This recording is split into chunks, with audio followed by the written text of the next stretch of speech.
চলতি বছরের ২৮ ফেব্রুয়ারি থেকেই মূলত ইরানে হামলা চালিয়েছে যুক্তরাষ্ট্র এবং ইসরায়েল যৌথভাবে। সে প্রেক্ষিতে ইরানে হামলা চালিয়ে আসলে অদ্যাবধি আমেরিকা এবং ইসরায়েলের লাভ ক্ষতি কি হলো বলে আপনি মনে করেন? আসলে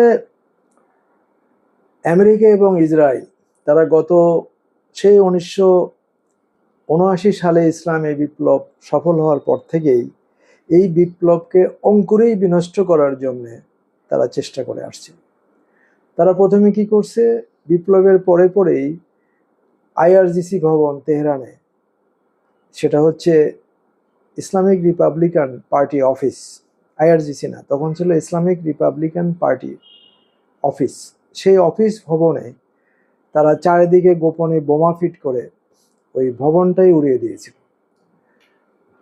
যার ফলে ওই ভবনে তখন ইসলামী বিপ্লবের সেই সময়ের সমস্ত গুরুত্বপূর্ণ ব্যক্তিত্ব, প্রেসিডেন্ট আলী রাজাই, প্রধানমন্ত্রী বাহুনার সহ অনেক বড় বড় নেতারা সেখানে ছিলেন।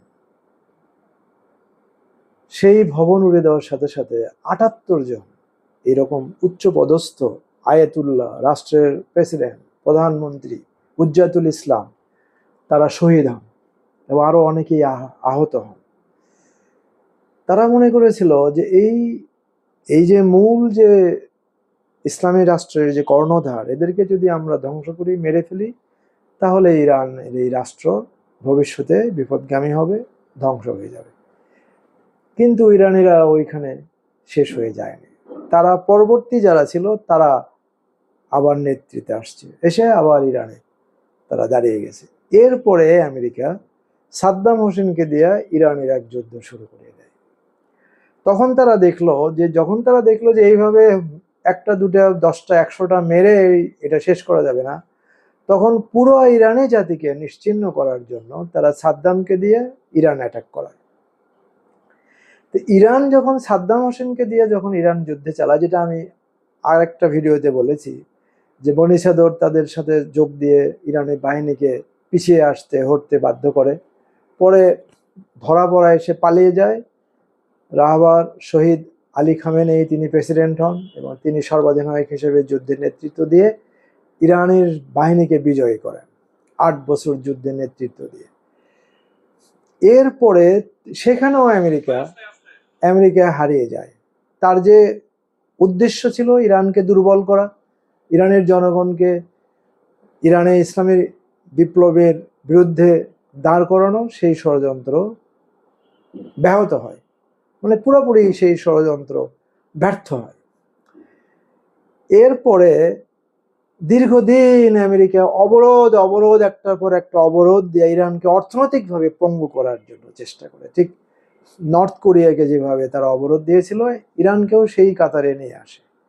এই অবরোধের মধ্যেও ইরান তার ডিপ্লোমেসি, তার উন্নয়ন কর্মকাণ্ড, মিসাইল এবং টেকনোলজি এবং তাদের ফাইটার জেট, সমরাস্ত্র, সমস্ত কিছু উন্নত করে ফেলে ভিতরে।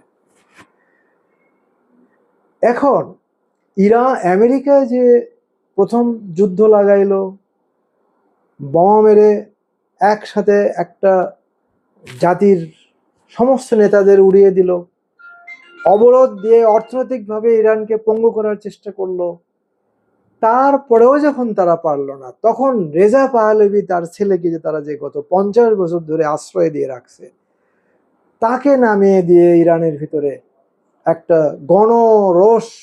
গণ বিদ্রোহ ছড়ানোর জন্য সিআইএ শত কোটি ডলার দিয়ে ইউরোপ, আমেরিকার বিভিন্ন বিশ্ববিদ্যালয়ে যে সমস্ত ইরানিরা সেখানে আছে এবং ইরানের ভিতরে তাদের চর দিয়ে তারা শেষ করার চেষ্টা করেছে।